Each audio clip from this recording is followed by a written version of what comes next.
May isi-share lang ako sa inyo guys. Kasi nga kaninang umaga, nagpa-medical ako. Kasi required dito sa Singapore for every 6 months kung gusto kang i-renew or gusto ka ng amo mo na magpatuloy, i-keep, required talaga na ang medical. So ayun nga, dahil hindi ako nakapunta kahapon dahil napagsarahan, sarado na nung pumunta ako. So bumalik ako kanina. So ayun na, kinuhanan na ako ng dugo, nag-check na. Eh ako naman, hindi ko alam. Nagtanong ako. Pinakita ko yung kamay ko. Sabi ko, pwedeng patingin din itong kamay ko, Dok. Kung ano ang nangyari, kung ano ba, allergy ba ako sa pagkain, sa detergent. Kako. Chinek naman niya. Tapos, nagreseta rin siya ng gamot. Noong bayaran na, aba, iba pala yung check-up sa kamay, yung bayad sa check-up sa kamay, yung, at saka dun sa medical. Eh, wala naman akong kaalam-alam. Eh di, magtaka na ako kasi ang liit lang naman nung, yung cream. Kaya ang sabi ko, mura lang naman yan.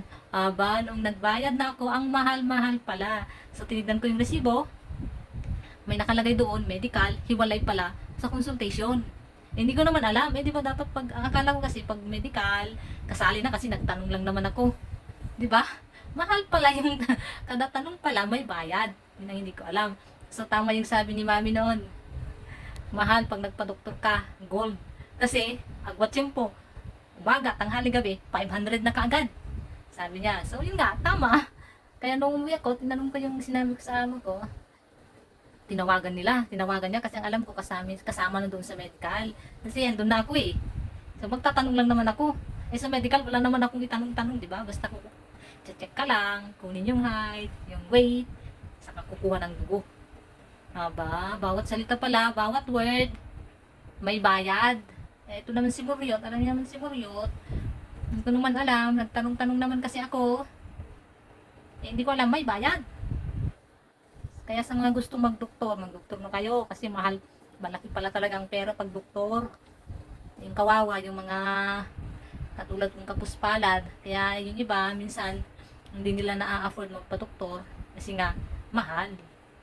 Kaya the best way, pangalagaan na lang natin ang ating kalusugan. Kasi kung wala tayong pera, wala talaga, mamamatay tayo.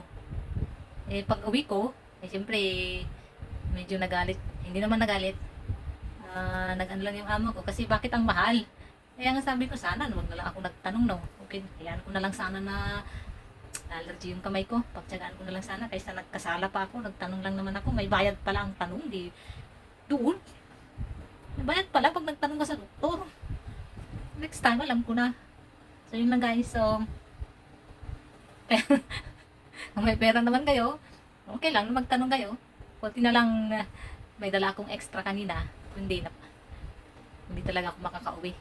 Or uuwi man ako, hindi nila ibibigay yung resibo hanggat hindi ako na bumabalik para bayaran lahat. So, lesson learned. Pangalagaan ang sarili. That is the best way. Magdasal at mag-ingat. So, thank you guys. Yun lang.